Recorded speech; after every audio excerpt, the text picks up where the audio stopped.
Hello বন্ধুরা, তোমরা সবাই কেমন আছো? আশা করি ভালো আছো। দেখো, আজকে আমি কাটাকাটি চালু করে দিয়েছি। তোমার দাদাভাই মাংস আনতে গেছে। আজকে খাসির মাংস রান্না করব আমি।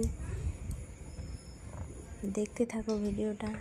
কারা কারা এরকম করে মাংস মেখে রান্না করো, তারা তারা কমেন্টে জানিও বন্ধুরা।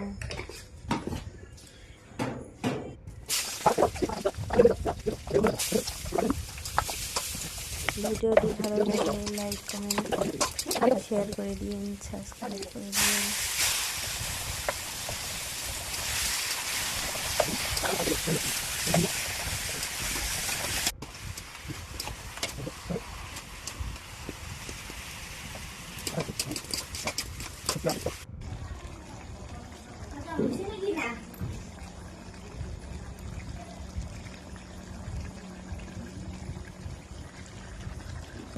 ফাইনালি মাংসটা হয়ে গেল বন্ধুরা। কারা কারা খেতে চায় তাড়াতাড়ি চলে এসো আমাদের বাড়িতে।